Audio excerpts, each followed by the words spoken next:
Hello, GMAN 3B. This is your week 1 recap. We've started. Yay! I am Rob Top, and I'm here as always with Matt Cavellion. Hello. Exciting week. This is a fantastic division. Getting off to a real high-scoring, high-impact, high-excitement week 1 here. We've had some really great matches, and yeah, I'm just keen to get on to discussing them. Yeah, so we just get cracking. Yeah, well, actually, before we get started, there's one more thing to say. We did track some of the average TV. We are down slightly to 1698. From our previous 1720 something it was last week. This is just we'll see if this is a relevant factor. It's probably not, but it's just an idea of how attrition is happening. Last season it floated around 1700 all season. Yeah, but I also did it really badly last season, so hopefully, but I'm using actual TV this time. But speaking of Blood Bowl, man, that's a bad segue. I believe you've got the first match we were going to be going through, which was... Yeah. Oh, each week, by the way, I do 1, 3, 5, and 7, and Matt do the others, and then we rotate it. So we don't pick and choose our games anymore. It's just how they arrive on the schedule. Okay. So first up. So yeah, I missed out on goblins this week. So here we go. Yeah, so we got Warriors of Coney Island, 1860, and Grimtail, 2210. Grimtail have got the Strength 7 Beast of Nurgle, and the Warriors, as you see, picked up Grashnak.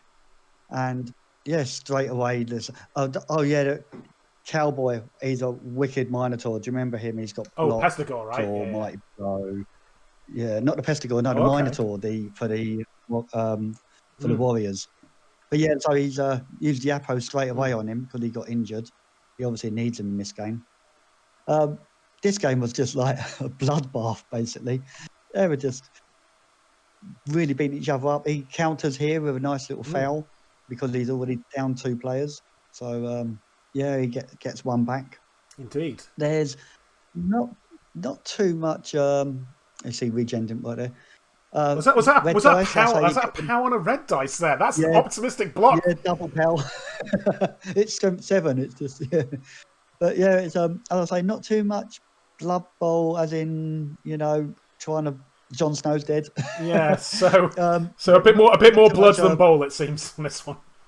Yeah, totally. There's some good action. Oh, real pucker move here. Grashnak. There you go. 4+ dodge. And can he stop the score? He can. So this seems like a real first half attrition just stopped at the last minute there. Yeah, he broke through and then needed a 4+ dodge with Grashnak to stop it. Second half, so we've got the Chaos Drive and the Minotaur picks up the ball straight away. Hello, Dog Top. We'll keep going. Yeah, Minotaur catches the ball. And Cowboy the Minotaur suffers a little fate here. Oh, no. Oh, no! Just take it out. Oh, that's good. Because once you get the ball onto your big guy and then to lose him like that is gutting. This is a hard-hitting match. Yeah. He's lost his best player first game of the season. Gutting. And as you see, there's the regens are not working. Both of these teams just really beat each other up, and it was a bit of a sorry sight. That seems very unfortunate. So 0-0. Yeah, 0-0. No points in SPP, but lots of casualties. But yeah, both teams really hurting each other for their next match. Grashnak was good. That was a really good choice.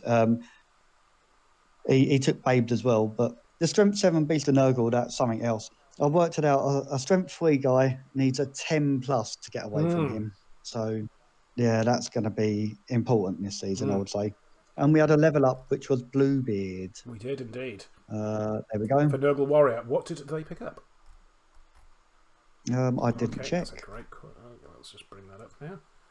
So, Bluebeard, it would appear, took Claw. Why not? Yeah, you've already got the block, you've got the guard, you're transitioning into like more a killing role. slightly later, but guard is good. Like, I don't think it's necessarily bad to get that, especially in a division where you've got a lot of other strength 4 players, strength 5 players as well in some cases. 2 strength 5 tentacles guys, isn't he? So it makes sense having a warrior killer, doesn't it? Indeed. So yeah, certainly a hard hitting and unfortunate match. Yeah, good game to watch. As I say, not much ball action, just basically just fight, big fight. Fair enough. So nothing else to say on that game apart from good luck, guys, in your week 2 game. So yeah, next up, it was a match that I had a chance to watch. It was from a game that didn't have as much ball play and more fighting to almost the opposite. So this was the ReBBL Supremacy versus the Hat-Trick. So Elves versus the Chaos Dwarves. Now, this was 1870 for the Supremacy versus 1540 for the Hat-Tricks, who took Hathark the Unstoppable. That's the Ball Star with block, break, tackle, and Juggernaut. The Supremacy got +1 fame. And as you can see, just from the off there, starting to get a bit of a grind going on from the on your loner. But here, unfortunately, a Bull Centaur takes that skull and leaves the ball relatively well protected. But as this was also in a Magician's Stadium, this was in the Elves' home stadium, so everyone had a wizard to begin with. And you can see it was used here to clear one of the paths on the ball, as we get a lovely little bit of juking around, clearing another person off the ball. It's Hobgoblin. Which... Good use of the wizard there, I think. Well, it's a use just taking off a corner of a cage I've not seen before. With so much Agi 5 on the team, you only need 1 tackle zone on it to make it a pretty easy run to get through. As you can see, Hat-Tricks, it is the Wizard Stadium. Both get them, but the counterbolt fails, which is very unfortunate. They do try and get through, but the blodge against a break tackle only Bull Centaur, well, you can get a little bit of... defense as much as you can, but yeah, with just some counter blitzes or counter blocks, you can just get through and get that original 1-0 on the ball. We had like a blitz kickoff event, which allowed them to get a little bit of the Elves on this second one to like get through earlier than you might expect, and yeah, they were able to just get through this Agi 5 just nipping around the side of things that you would not expect. Like these are marked players and defended players, but yeah, just straight through again for a 2-0.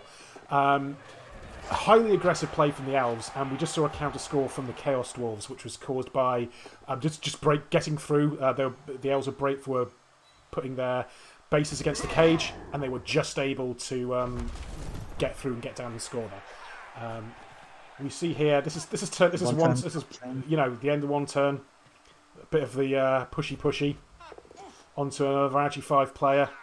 You'd think, because once again, you'd think this is relatively safe, but no. Just Elves straight through. Past tackle as well. Oof. And oof. For a rock. Hathark taken out. Yeah, just taken out at the start of the second half. We see another sideline push for the Elves here. Starting off with the ball and just been able to get through. Likewise, we've got these leapers, this Agi 5, been able to get through a lovely little bit of like leaping and dodging around the side just to free up this ball, which is taken out and then caught by the person, which is sometimes not what you want, as it does leave you vulnerable, as we see here. I do quite like this little chain pushing here, as we free up the ball and push another guy into a 2-dice block situation at the same time. We can then very easily follow up with another pal and take that up. But unfortunately, the Hobgoblin that would come to pick it up would unfortunately 1-in-9 it and not pick it up, which allowed the Elves, once again, just to leap through that Agi 5. Just tackle zones are like butter, just going straight through it for right at the end of the play. Bam. A pass, a catch, and we are all the way through to the end. It is a high score. I got to see it finally happen. Yeah, we watched them last season, didn't we? And it didn't have anything like that happening. Yeah, it was a very exciting match. I mean, 5-1 looks like. I believe that this was highly aggressive play from the Elves, which went really well for them. The counter score from the Chaos Dwarves did come from just getting out from getting out around that aggression, and I do think this was a deserved win for the Rebel Supremacy, for Mad Frog. Great victory, especially to get started the season off with. I think there were a couple of situations, your star player getting taken off by Throw a Rock, the counter lightning bolt not working, that 1 in 9 right at the end that we saw there. I think had Nuffle been a little bit easier, it still would have been a victory for the Elves, but there was a few cases here where the scoreline could have been a lot closer if it wasn't for just some very unfortunate dice. So, yeah, really interesting. Berserk. Sorry, say again? Yeah, Berserk, just like, it's just like one of them days where nothing's happening like, for him. Everything's going for the opponent and just take it on the chin and move on. Yeah, it is. I wouldn't be too bad. There were some definite unfortunate situations there, although, like, no disrespect to Mad Frog, absolutely played an aggressive elf strategy and just bam, bam, bam, broke drive after drive. We had a few level ups as well. No major injuries on this one. We had Toa, who leveled up from the Rebel Supremacy, who took Leap. That's certainly very scary now. A plus strength, plus agility blitzer with strip ball, and now Leap. That's going to be a somewhat of a problem. If we then go through, Thark, is out, but star player, so it doesn't make a difference. Going down through hat tricks. We did not, in fact, have a level up from hat tricks. My notes were not correct. But, yeah, once again... He didn't suffer any casualties. No, he didn't suffer any casualties. I mean, to be honest, his defensive play was, like, perfectly reasonable. It's just so much Agi 5 on this team that it's just difficult. It's just hard. So, like, I certainly don't feel that Berserk played badly there at all. Yeah. Next up, I think we've got a match between Altdorf and the Proud Women, which you had a chance to watch. Is that right? Yeah. Kislev versus Amazons. And I've learned how to pronounce the Amazon coach's name. It's Hillenik, we call him. Well, here we go. So we got 1330 Kislev and 1640 Zons. And we're into turn 5 here. The reason I brought this up is because he's moved his guy into, where he can get hit. I know there's guard next to him, but Hemlock comes in, does really well. He had Hemlock and a reroll for the inducements. And here just, a failed catch, just ouch. Yeah. But, being on the corner of the cage was okay. The stabs, Hemlock's got block, dodge, and sidestep and stab. And the stabs were like sort of around 50-50. Some worked, some didn't. But this was like a saviour for him, really. He ended up handing off to the person he did want to score and then walking it in right at the end. It was a bit of a tough half for the Amazons. The Kislev did a good job of holding them back and making them do like dicey things. And then the Kislev try a one-turn touchdown. Oh, here. No! Yeah, it's a nobody, so, yeah. Just can he hand it off and then just run through the screen? He cannot, it would seem. Gutted. Yeah, gutted. So, coming into the second half now. So, Kislev have the ball. And was that a lovely foul? I love that animation. That's great. And the bribe, yeah. What pays off, yeah. Oh, I missed that. Dub skull. Oh, no. Is that quad skulls? Quad skulls, yeah. Ouch. 1296 to 1. And that obviously just let the Kislev through to make because it was one of the first actions, second or third actions. Perfectly reasonable first action, a 2-dice block as well, yeah. So the Kislev get a blitz on their kick, but as you see, it's really deep and they couldn't really do anything with it. So the Amazons just do their grind. They've got 4 or 5 turns to move up the pitch. Passing away from diving tackle was a good idea. I really like that, rather than trying to dodge away from it. And move coming up here as well. He's got Hemlock on him, as I say, blood sidestep. So again, he hands off, works, and then it looks like he can't really break through. The Kislev do have a good defense. Nice columns here, yeah. And they can leap. Yeah, and they can leap and get round things. But just on the corner there. Yeah, just a slight pinning her in down there at the bottom as well. He could have blitzed her. He could have blitzed her off the pitch, but he decided to put loads of tackle zones on her. and it didn't quite pay off because he gets the red dice push, which is all he needed, and then he can just dodge with agility 4 Oh, is that to push away the and diving win tackle? 2-1. Yeah, yeah. So good play. Really, he plays on as well. I'm impressed by the play. Kislev were a little bit hard done by, I would say, but the Amazons I like to play against. If you don't have tackle, which there was no tackle on the Kislev team, it's an uphill fight for you. What we got? We got level ups. Hillary Clinton. What a player Hillary Clinton is, by the way. She's brilliant. So I'm interested to see what would you take on Hillary Clinton here? Strength 4, mighty blow, Oh, tackle. well, That's strength and general access. it's probably piling on, right? Don't know. It's being built as a killer. Yeah, but piling on Amazons isn't fantastic. It's okay. It's not fantastic. I'm thinking Juggernaut Sure. myself. Let's go have a look and see what it was. It was, in fact, not selected yet. So, fair enough.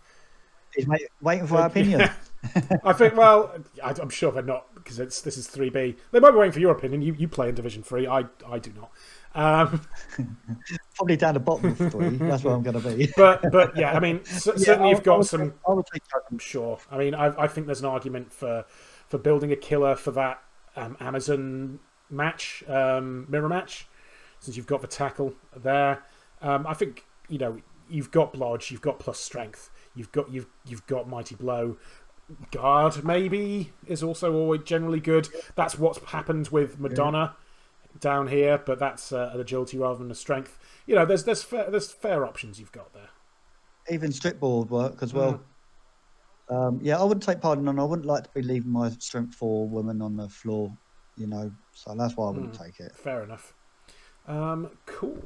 So next up, it was a match that I got a chance to watch, which was the Tasty Tunes versus the Uruk Haikus. 1640 for the Tasty Tunes versus 2040 for the Uruk Haikus, who also got +1 fame. Tasty Tunes brought in a wizard and Glart Smash Rip and some babes. So here we go. Now, as you can see, we started off with Sweltering Heat, which is a real big factor as part of this match. As well, not for this first drive, but as we'll see coming up, it certainly had an effect on various different players. We got a drive, a fairly standard Orcish drive down this side of the pitch here, just pushing back the Underworld, and just at the last minute, able to get that handoff to the person they want to score, doing a little bit of a dance and jigging all their way into the end zone for about a midway through part the first half, giving the Underworld a little bit of time to score. Glart there doing some damage, killing off one of the Orcs, as you can see once again themselves also making a drive down the sideline of the pitch. Orcs able to surround around and start to get a little bit of traction. They had one based side of the cage there, so they're able to get one kind of thing out. And as we then see, we can dodge through a Goblin for the assist, and then get through an Orc who is just only able to get the push there, but is fairly penned in. And the Fend continues the penning in there, so there's not very much that they can do along that pitch. But Skaven, as we know, are rapid little fellows, and they can do the throw.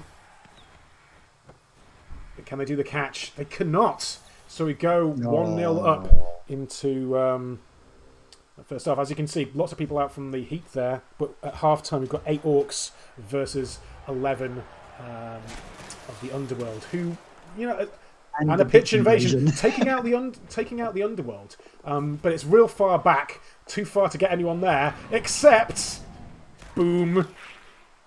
Oh, did he reload it? He did get up and carry on going, and was able to not pick it up, but get the Goblin all the way down there, which is a spicy play, I don't mind telling you.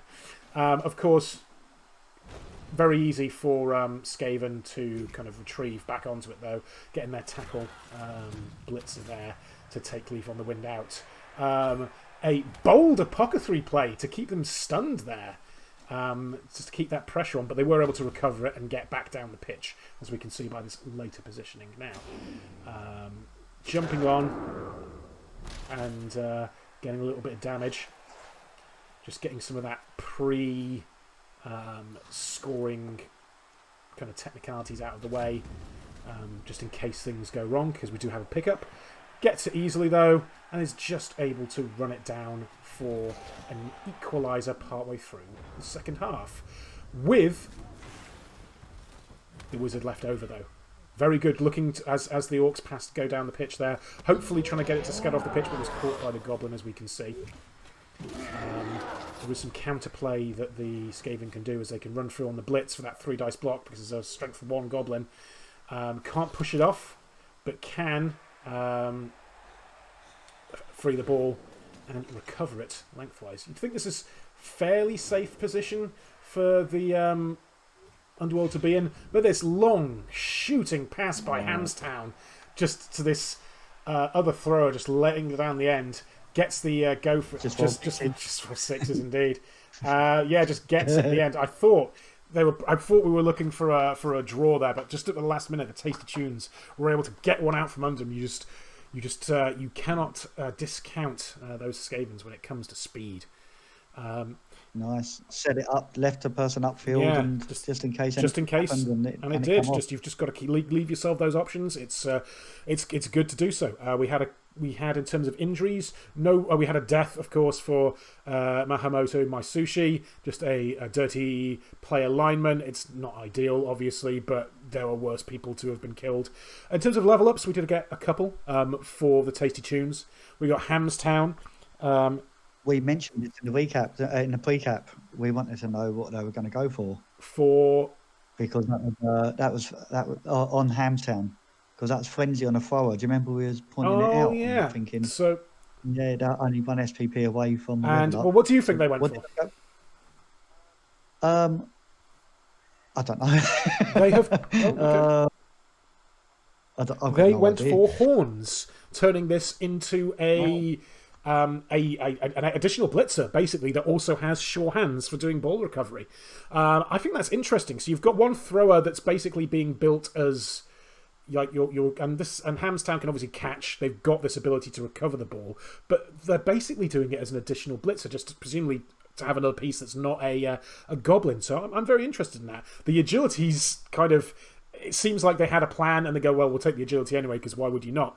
And they're then continuing it for this quite dedicated, not killer, but certainly, able to get out of there and deal with, goblins and other people with dodge. So we were thinking maybe he was going to use it to be a ball carrier and then push through screens. Did he try any of that, or try pushing out of cages? Or not noticeably that I saw, but. It's entirely plausible that my frazzled eyes missed one of those opportunities, but nothing leaped out to me. Feel free to correct me on Discord if that's incorrect. But we saw, I think, Hamstown dealing with the. I'm not sure if they were the one that dealt with the Goblin, but they're another tackle player on a team, on a division that's got quite a lot. We've got 2 Amazons and a lot of other dodge in it. So note how only one of the other blitzers has got tackle. So it does seem like it's more of a traditional, not traditional. Certainly interesting. It's an interesting build. I'm keen to see more of them in the future. So next up was Umvelt versus. Was there any level up? There was. Sorry, you're right. Feel free to correct me on that. We did have 1 level up, so I was very, very, very nearly very rude to Kazuhito Ito II, a blodge blitzer with tackle who took guard, which is just generally solid. Nice. Yeah. Cool. So next up we have Umvelt versus the Imperishable 4. Yeah. We do. So, Zons 1550 against Kenwi 1690, and went safe. Here we go. Babes and Apo. So, let's have a look. And you see the nice pitch, the Astrogranite pitch, and a blitz straight away. So this is like just gold, isn't it? So as you see, I've cut into sort of midway through the turn, and manages to get the tackle zones off the ball, and sort of be secure with the ball if she can catch it, which she can. But they get the ball back straight away. Nice, lovely play here. Well, that's from a plus strength one, yeah. They managed to get it back, do a little bit of piling on, just don't catch balls in my area sort of thing. And then the play of the week, maybe Kenry picking the ball up, running back round, fouling to go for it. Can they make it? Yes. So if you fail to go for it, what's the next move? You pass it with Kenry and you succeed. They do have pass, right? And they're both AG3. Yeah. Yes, they are, yeah. But still sort of risky, but the ball was in a much better position after that. So I showed the skills there because that was a dirty player foul that come off. We've lost the strength 4 woman here. Use the Apo, still misses next game, so that's a bit of a loss for the next week. Tomb Guardians don't have block, so against Zons with all the guard and block, they're getting taken down. This is the second time we've kind of seen it. Yeah, Zons are quite a good team to fight people without block, aren't they? So here they're going to make a move for it down the side. Diving tackle, down you go. Yeah. Oh, and injured as well, broken jaw. So that's missed next game, and regen doesn't work. It is a fake skill, as I say frequently in a different league. So when I said about move of the week, I was mistaken. Move of the week is at the end of the first half. He set himself up perfectly in turn 7 in case it all went wrong.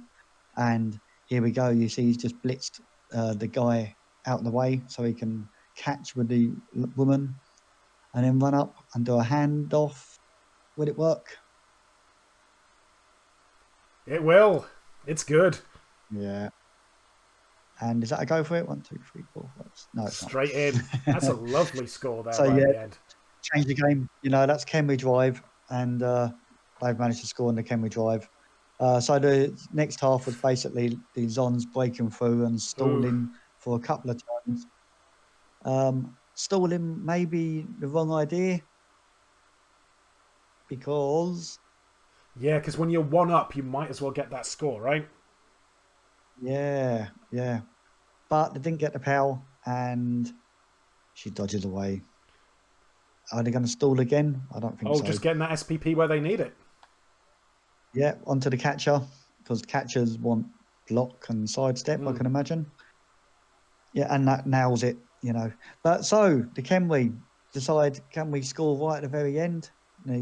Zon stop them. That's an edge-free. Regeneration, not a fake skill for once. Woohoo, indeed. I bet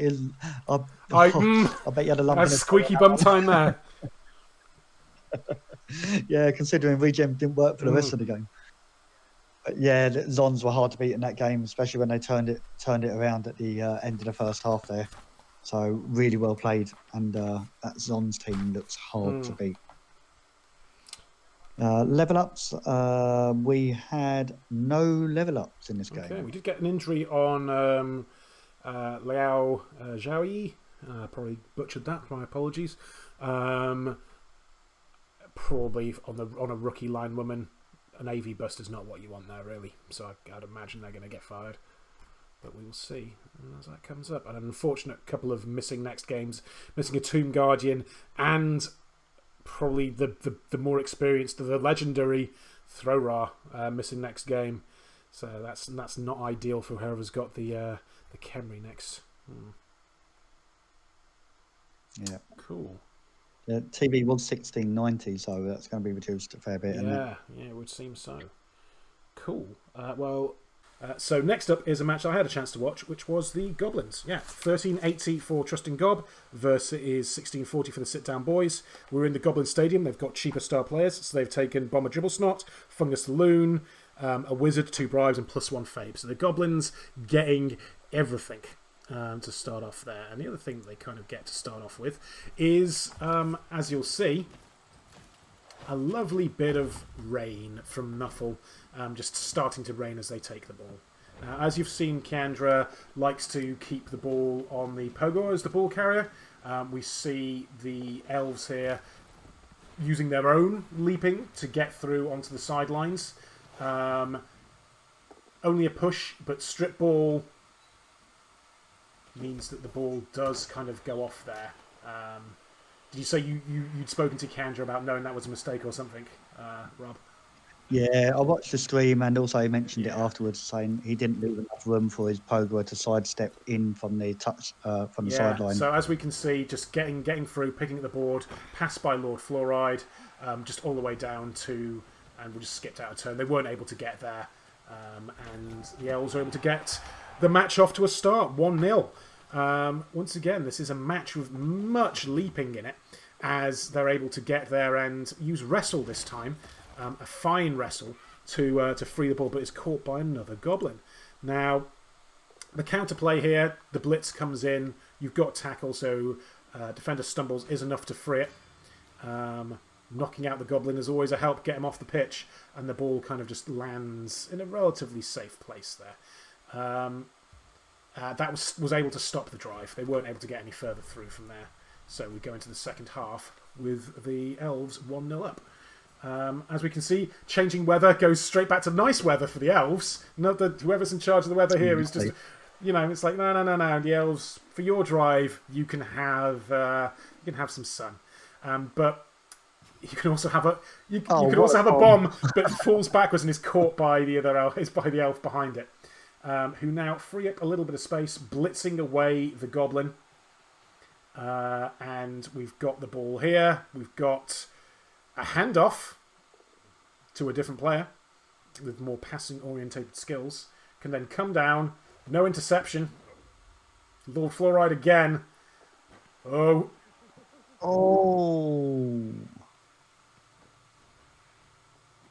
But it's good with the re-roll for 2-0 up. 2/3, 1/3. That's the longest pass you can do. So 1/3 through the second half. Once again, nope, it's a goblin drive, so it's time for rain. They are able to get through. Once again, a sideline drive of the Pogoer, who is Boing, able to get over there.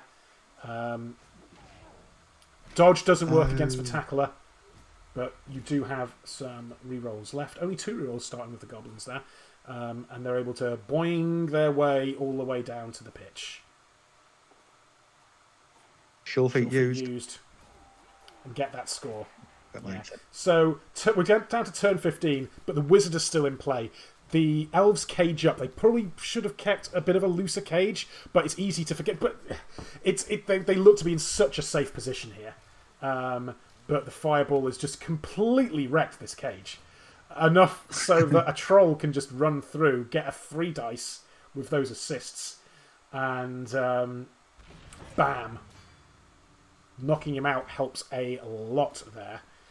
And as well as pushing some goblins through. The elves are once again able to surround the ball, gets lots of tackle zones on it, but that rare thing, uppercutting goblin blitz against an invisible elf apparently, is able to get a stun, and the ball is scattered right to exactly on the Pogoer, who from this very, very, very, very safe position where it looked like it was going to be an elven win, once again boinging all the way to the end zone.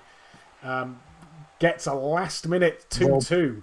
Like, I wouldn't call it an upset because we know Keandra is a great player, but it was looking extremely safe for the elves to be taking home the win there, right up until the point that it wasn't. I think packing in for that cage, maybe forgetting about the wizard, maybe assuming if the wizard did come in, the fireball wouldn't be that good.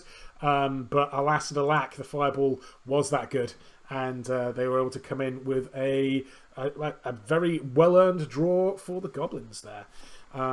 Yeah, I watched the first half of the stream, and it didn't look like the goblins were going to get anything out of the game. And I've got some advice. If anybody wants to learn how to play goblins, watch this guy. He basically talks through his moves. He tells you his strategy.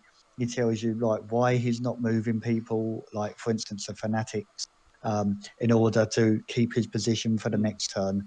And he's joy to watch, and I really want to learn how to play goblins really well. So next season, I would be playing goblins really well in one of the leagues. I don't think it'd be ReBBL.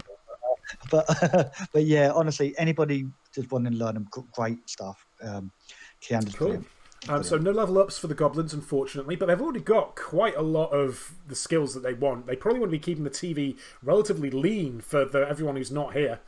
So that's probably maybe not a bad thing. For the sit-down boys, Ricky Pallades, the 5th, gets a level up. And yeah, it's, as you can probably imagine for the catcher, it is block to go the dodge, so they become a blodger. And last up is the match that you had a chance. It's the Sabertooth versus the very dead undead. Very dead corpses, that's it. So here we go. Yeah, 1850 Necro versus 1360 Wood Elves. This Wood Elf coach, he's played 730 games. We missed that. Oh yes, Carmack. I've heard him mentioned on the podcast a few times as well, but I failed to do my research. Oh, another fireball. Let's not talk over the action. Right. Also, you guys, I had 7 minutes of clips that I had to get down to 3 minutes in this game, so I've had to edit the arse out of it. Basically. Also, spoilers, he didn't get it down to 3 minutes. Yeah, no, we're shooting for 4 now, but that's a great fireball, and able to nip in and just grab the ball away from it. Yeah, early doors as well, and Lernis throws it backwards to his guy who can now just run through and secure a position up pitch with both the Wolves out of position. It's safe. So great early start for the Wood Elves. And as you see, they're scoring there on turn 3 or whatever it was. I'm just showing you the odd animation here because that Killer Wolf is scary player. He's going to cause so many problems this season. So again, they've nicked the ball. It's just go for it. How do you deal with this? Just getting out of there. Yeah. Oh, snake the pass. This is turn 7. So Necro have got to score this turn. Not undead, like I said, I forgot. But yeah, they've got to score here. They've got what they needed with the wolf. I've got an edge 4 wolf, movement 9, who's one's to pick up. Saved the ReBBL for the front. Oh, look at him, Studley. Yeah, he needed it. Second half, blitz kickoff for the Necro, and there's only a few elves on the pitch. There's 7 elves on the pitch, so they're really out of position. But luckily, the agility 5 guy manages to pick up the ball and get behind the tree there. The War Dancer makes a little space down pitch, and the handoff that the catcher did manages to hand it off to this guy down the pitch here, who looks safe, but this wolf just comes steaming through, fails to go for it, which is re-rolled, and pows him. Yeah, and it's not only a pow, it's a knockout as well because of piling on. So he saved the day. No, I'm interested to take the piling on. You would have thought like wanting to keep a tackle zone on the ball, maybe. Yeah, but didn't want to get surfed off the pitch. Oh, that is true. So... but we see another counter score here right at the end. Yeah, a really quick one. There was, as I say, I'm trying to edit it down to get it into the time. So 2-2 with how many turns? 3 turns. We're turn 14. Yeah, 5 elves on the pitch. Look, 4 elves on the pitch. Yeah, manages to run the ball down. He'd already put a War Dancer. Both War Dancers were caged, by the way, and one of the War Dancers leapt out of the cage. Pass. Oof. Yeah. And well, it's got to be a win for the elves at this point, right? Oh, but the Riot, both teams gain a turn. Yeah, so now he's got 3 turns to score with only a couple of elves on the pitch, and he nicely easy runs it in. 3-3. That is a high-scoring match. Yeah, as I say, it's just like I've got to edit this so much. Wood Elves look good. The Necro look good. Those 2 wolves are crazy. 2 interesting teams to follow. Yeah. Level ups. Were you seeing anything interesting? Hairy Dan got a level up. That's the Tree Man. And that's the only one. So what would you go? So we've got a strength up on this Tree Man. Obviously, it doubles. You'd go block. What would you be? I'll probably like grab myself to assist for the turn touchdowns. So Let's see what you picked. picked. Wrong team. Oh, that is absolutely the wrong team. And Hairy Dan, indeed, you are correct. Took grab. Yeah. Very interesting. Well, Yeah. strength 7, you're getting to the point where multi-block might even be a thing, right? Yeah, probably next skill. Yeah, but the grab is good because you can obviously grab people and then try your one-turn touchdowns, and you've still got the blitz available to make room or whatever you want to do with the blitz. So, yeah, grab's really, really good for treatment. Excellent. So, yeah, great, eh? By the way, that 730 games he's played, he's got a 62% win rate with that as well over all games. So he's a good Wood Elf coach, yeah. So, speaking of which, information I probably would have needed before making the predictions. Oh, want to say thank you everyone for getting your predictions in. It's really great to see this engagement from everyone. Yeah, it's just great to see. Bringing up. Yeah, we had 10 people predict last week, and we've got 11 this week.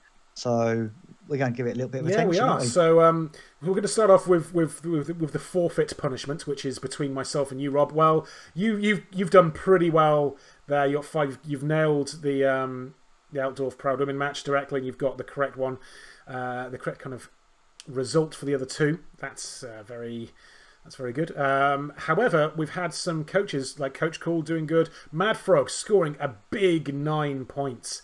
GMAN. Was that, what did he get? 2 correct results on 3 other results. Yeah, that's a good showing for Mad Frog there. Nice. Hellenic, once again, same thing. Great, 9 points in a round is good. We do the 3 points for direct, so it allows more of a. You can have bigger swings, so it becomes less potentially as the season goes on. It becomes less predictable. But yeah, 9 is a good amount of points to get. I think we also had someone else, the Dr. Nick, getting 3 ones directly correct. And we've had Innovation starting off with some predictions for next week as well. So congratulations to everyone else. 3 people, was it? 3 people with 9 points. So that's really well done. Okay. We're going to go on to next week's predictions.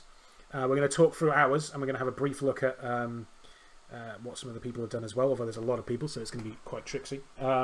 We've got the Warriors of Kobe Island versus the Uruk Haikus. I've gone for 2-1 for the Uruk Haikus. This was because we're going to pretend like this match hasn't actually happened because we're recording this after it has. But we're using the magic of YouTube to get all of the figures from the end of week 1, and we'll discuss it that way. So I've gone with 2-1 for the Uruk Haikus because I just felt like in a kind of strength versus strength matchup, Uruk Haikus just had a few more tools to take care of it. There's that little bit more guard and just a little bit more experience. But you've gone with the Warriors of Coney Island. Yeah, I only managed to just squeeze in my predictions because I didn't realise there was a game being played today. And even though I recapped Warriors of Coney Island and knew that their team got destroyed, for some reason I backed them to win this week. Not a good idea, maybe. Next up, we've got the Proud Women versus Imperishable 4. We've both put the Proud Women to win. I've gone with 2-1, you've gone with 2-0. I think this is to do with tackle and Amazons, right? Yeah. I'll be surprised if the Amazons don't win, but blah, blah, blah, blah. Next up, we've got the Hat-Tricks versus the Sit-Down Boys. I've gone with 2-1 to the Hat-Tricks. You've gone with a 1-1 draw. I just think the Hat-Tricks they've just lost to an Elven team. I think they're going to be really out for revenge. There's a bit more of a heart and a head pick here, but they're Chaos Dwarves. They had good defense. I think against the Sit-Down Boys, it's a little bit less of that Agi 5, and they should be able to deal with them in a way that they couldn't this week. I didn't know either of these teams because you recapped them both last week. So, yeah, I wasn't sure what to do, so I went for the draw. Fair enough. I thought it was safe. We've got a Grimtail versus Sabretooth Vag 3.0. I've gone with a win for Grimtail, forgetting that Carmack has a very good win-loss ratio. The main thinking here was just Grimtail having a few of the tools needed to to take them out. Basically, they've got some real core players that I think are going to give them some trouble. But I could definitely see that going either way. Yeah, I went for the Wood Elves because they're just crazy good. I know Nurgle are a little bit of an anti-team for them, especially if that beast can tie up some players. That's going to be really hard for them. But no, I fancy the Wood Elves to do really well this season. So next up, we've got the Rebel Supremacy versus Very Dead Corpses. I've gone with 3-1 to the Supremacy. They've still got all the tools that they had this week. I think they're going to be able to play that around. It's a bit of a worry with some of those really, really brutal werewolves, but I'm going to give that one to the elves. Yes, but I made a mistake last season of backing the elves every week, and I've got I've got a sneaky feeling that they're not going to produce the same results this week. I think they've used up quite a lot of their luck in that previous game. So yeah, and I know the Very Dead Corpses can really destroy that team as well. They've got a bit of tackle going on, and those werewolves are nasty. So yeah, sorry, Mad Frog, but I don't think you're going to do it, mate. Next up, we've got the Altdorf Acrobatica versus Trusted Gob. This is the Kislev versus the Goblins. We've both gone for 2-1 here.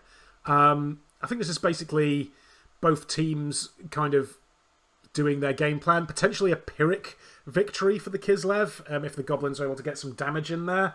But I just think that they've got the leap. They've got kind of the advantage, especially if it's not in the Goblin Stadium. They lose the ability to get cheap star players, which may or not be the case. I forget how, if it's random. It is randomized every match which one it is, right? It's not predefined. Yeah. So I think just got to give Kianda, great Goblin player, but I think Altdorf just had a run of good results against some of the people here who have come over from last season as well. So I'm just going to give that one, just give them the nod on this one, I think. Yeah, I think the same. And I really, really hated, not backing the Goblins, but I'd like them to win. Everyone wants Goblins to win every week, but I can't see it happening. Yeah, and then last up we've got Tasty Tunes versus Umwelt. And yeah, I've gone with 2-1 to the Tasty Tunes. They were able to get the victory this week. I think they've got enough tricks in their bag to be able to stymie out the Amazons. Just about, although I think 2-1 is the score I'm going to give. Once again, a bit more of a heart than a head decision. I don't think they're going to be able to break each other's drive. I just think, whoever drives first will score, and second half the other team will score. That's how I see this game going. Fair enough. And so I've got the Goblins this week, which I'm happy about. You're going to get to go over. I said we were going to briefly go over some of the results, but we've also got lots and lots of coaches. So I'm just going to gradually scroll over so you guys can see. I mean, any big scores, any big predictions leaping out at you here? I think... and a 3-2 there. Who predicted 3-2? 3-2. Which match is that? Oh, okay. So, GMAN. For Supremacy versus Very Dead Corpses, yeah. So a similar kind of thinking to me, potentially. That could easily be a high-scoring game, actually. Yeah.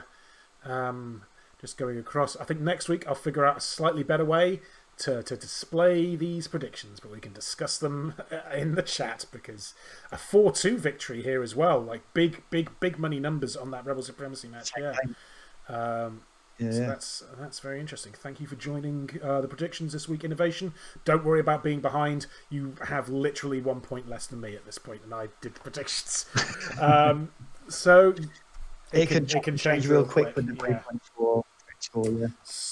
So yeah, really looking forward to these predictions, and if everyone keeps it up, it's going to be really good towards the end of the season, obviously. And don't forget that there is a forfeit for the loser between me and Matt. So if you have suggestions, put them in the Discord, and we'll put up a poll of some kind towards the end of the season. At which point, whoever loses, which probably will be me again if this keeps up, we will go through and film like we did last time. Do you have any further things to add, my friend? Just a quick look at the league table. Yes. We had it up at the start, but we'll go back to it now. So Mad Frog right at the top with that great touchdown difference just over GMAN. And yeah, once again, it's still very early for making any kind of call. That T-down difference is going to be annoying for Berserk, but as we've said, it was just on top of the aggressive Elven play. There were some dice involved there as well, so don't beat yourself up too bad there. Other than that, it's week 1. That's where we're at. Yeah, I lost my week 1 game, so I'm not too bothered about it. I know I can come back from that. So I think we're done. That's all for me. That's all, folks. We'll see you on the pitch.